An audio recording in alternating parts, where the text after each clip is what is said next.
Welcome, friends, if you dare, to a world where the line between reality and the supernatural blurs. In this video, we delve into the most chilling and spine-tingling true Reddit ghost stories and unexplainable events that will leave you questioning what's real.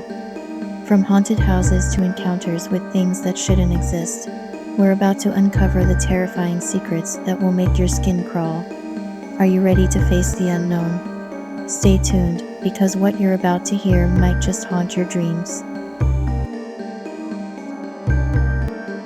Worked as a night auditor at an old hotel. It was around 2 in the morning, and I get a phone call from the pool room, which is supposed to be closed. I pick up the phone and answer, and all I hear is very heavy breathing. I hang up the phone and check the cameras, and all the lights are on in the pool room, so I go down the hallway to kick whoever it is out. But as I get close to the glass door, it is so cold I can see my breath. The door is completely fogged over, and all the lights are out. I open the door and the light above me comes on because they are motion sensor lights. I am looking around, but I don't see anything. Then the light comes on across the pool from me, but nothing is there. Then every light in a path begins to light up around one side of the pool, as if something is walking towards me. I ran out of there so fast and locked myself in my manager's office and stayed until sunrise. But the worst was yet to come. I had played it off in my head as bugs causing the motion sensor lights to go off. I was telling my manager about my experience so he would get a good laugh. When I told him about the phone call from the pool, he didn't laugh at all. He asked me if I was 100% positive the caller I'd said the pool room, and I said yeah. Then he told me there hasn't been a phone in the pool room for 30 years. I told him there was no way because that would be physically impossible. He told me to go look for myself. I looked, and there was no phone. Complete and total mindbender because I didn't believe in the supernatural at all before that. But to this day, no matter how many ways I try to rationalize it, I just can't. It is completely unexplainable. I grew up on a fairly isolated farm, with woods that came up to the barn on one side and acres of fields between us and any neighbor. Every night when I'd finish chores, shut off the barn light and close the door. The only light would be from a dim porch light about 40 yards from the barn, and if it wasn't too overcast or foggy, the moon and stars. Anyway, every night I'd feel something staring at me from around the corner of the barn. I somehow knew it had red eyes, and was about 10 feet off the ground. I could feel evil coming from it, and I'd always run to the house as fast as I could, certain it was right behind me. I didn't know what it was, and as terrified as I was, I never told anyone about it, because my parents had a habit of dismissing stuff like that, and even as a kid, I didn't want to be seen as a sissy crybaby, which is definitely what my dad would have called me. With time, I kinda got over it, and figured it was an overactive imagination combined with too many goosebump stories that caused it. That is, until about 8 years later, when I'm sitting around swapping spooky stories with my friend, who basically grew up on the farm. She said that as soon as the lights were off in the barn, she felt something scary and evil staring at her from the same corner of the barn. I asked a few questions, and yes, she felt it was about 10 feet off the ground. And even though she never actually saw whatever it was, she was sure it had red eyes. I was freaking out, and it got worse when I asked my siblings if they had ever been scared by anything near the barn. I was careful not to ask leading questions, and every single one of them said the same thing. There was a scary thing that would stare from the corner of the barn when they'd turn off the light. I know it was just a feeling that we all grew out of. But how likely is it that we all felt the same thing from the same place? Once when I was out of school sick at my grandmother's house, a man in a suit with glasses walked by. I saw him really clearly because he stopped and looked over the back of the couch at me and smiled, and then kept walking. So when my grandmother came to check on me, I asked who the guy was. She had said her water heater had some problem or something. I thought he was supposed to be there, but she told me there was no guy that she knew of. I tried to raise some kind of alarm, but she was telling me it was my imagination. Weird, I wasn't sick enough to be hallucinating. That was creepy. I don't really believe in ghosts, but I can picture him perfectly. Maybe he was an intruder. When I was 14, I had a strange encounter in the house I grew up in. One night, I saw a little girl jump off the edge of a bed and hide in the closet. I told my parents about it, so my dad checked out the room. He didn't think I saw, but there were foot imprints on the well-made bed that he swiped off. Well, we all ended up sleeping in their room that night. The next day, after my siblings picked me up from middle school, we invited some friends over to play hide and seek. My sister and cousin chose to hide in the same closet where I had seen the girl the night before. While they were hiding, my sister was annoyed by the heavy breathing, told my cousin to stop, but he replied that it wasn't him. A lot happened in that house as years passed by, but the worst experience came on the last day I moved out. By then, I was 22 and had ended up staying in the same room where I had the first strange encounter. One night, I saw shadows moving under the door. I tried to brush it off and went to bed. When I woke up, the TV was on that eerie static screen, and my papers were scattered all over the floor. I ran out of the house and spent the night at a friend's place. I was the last one living there because by that time, my family had fallen apart. A couple months later, the house went up for sale, and I stopped by to see it one last time. My next-door neighbor, who was outside, had told me if I was still there because he would hear doors banging loudly in the house. He told me he called the police, but they didn't see anyone and the lights were shut off. The neighbor behind the house had the same experience with seeing odd things going on through the windows. Glad I left. I'm 31 now and still get goosebumps thinking about it. I was home alone when I was about 9. I was coming back from the kitchen after eating dinner and my room was on the other side of a hallway, with 3 doors on the other end. As soon as I turned to make my way down the hallway, I saw a woman float out of my cousin's room. Floating but standing up straight. Pretty tall, had a dress, and one of those old round hats that grandmas wear. She came out and turned to look at me, laughed, and then floated into the room across from where she came out of, which is the living room. I will admit I was kind of spooked, but I've never been one for being afraid. First job was in a real old hospital. The call lights were on phones that would light up with the room number and ring. Phone above me kept doing a half ring, and I'd always look up a little too late to see the room number. Finally see the floor, 7E, a locked and closed unit that used to be an oncology floor. Happens a couple more times, and I finally say screw it and go look and tell whatever resident is accidentally hitting buttons while napping to be more careful so they don't get in trouble. I badged the door, and it swung open to a pitch-black hallway, only light coming from an exit sign, then the light above the last door on the right that lets you know someone pushed the call light, doing a little blinking thing turning on and off. Run down to the end of the hall, Spartan kicked the door open, quickly look around the room to see that there is nobody there, shut the call light off, and sprinted the hell off that unit. Put in for a work order when I got back for the issue with the call light. Maintenance calls me to let me know that the call lights are all disabled on that floor since it shut down.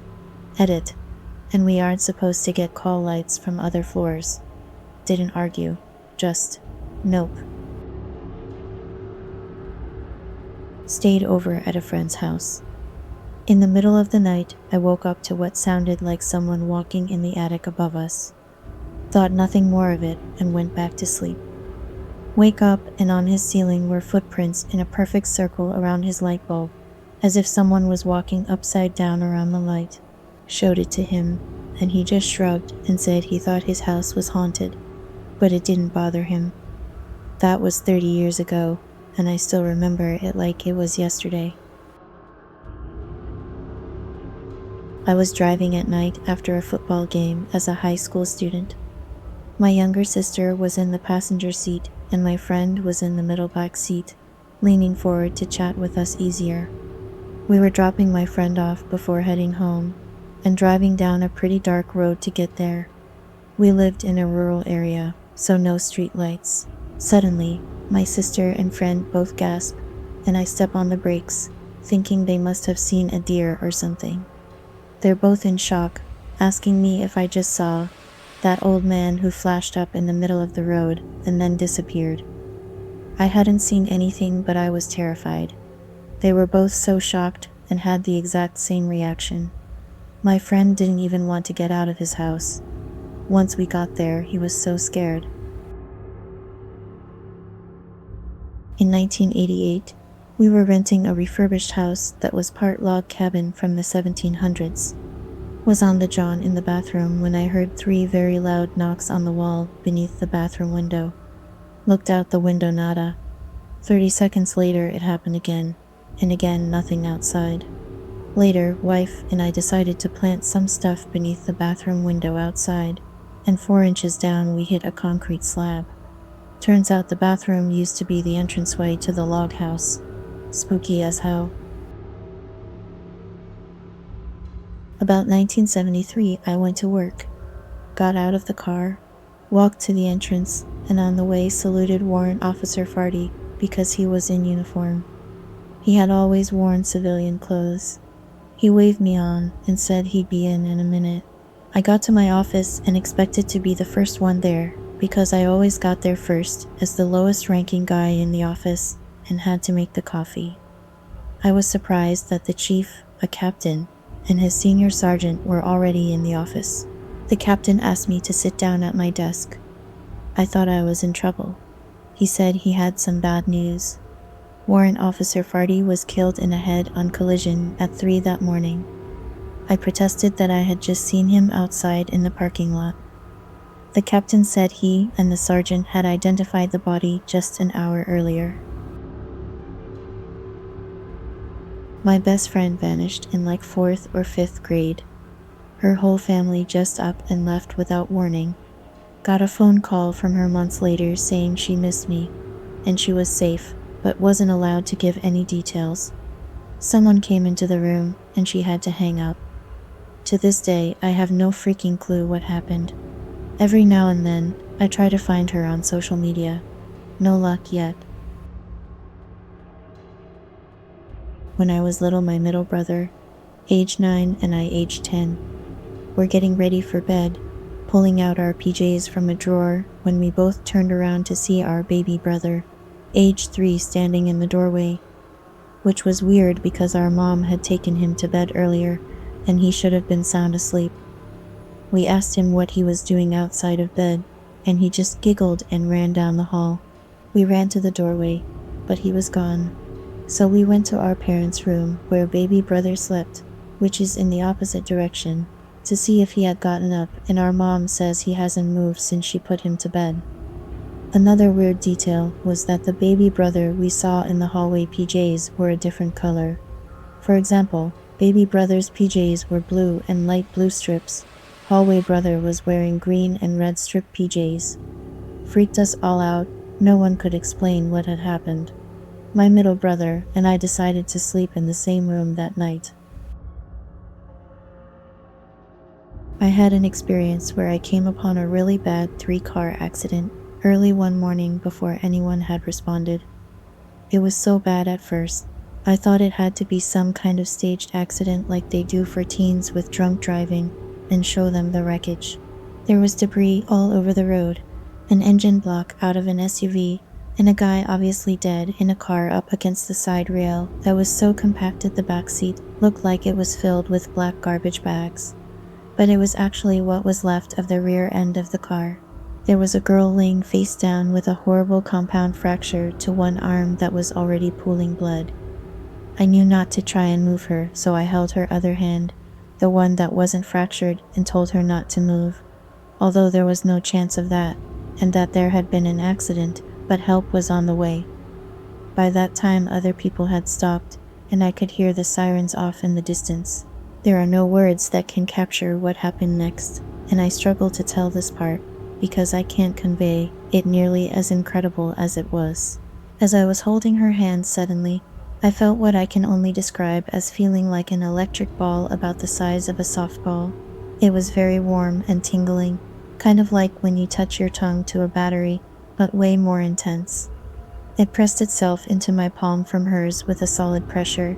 I didn't see anything, but I felt something I've never felt before or since. It moved up my arm very deliberately, and I could feel it pass onto my shoulder up the side of my neck, and then rise into the air above my head, and it was gone.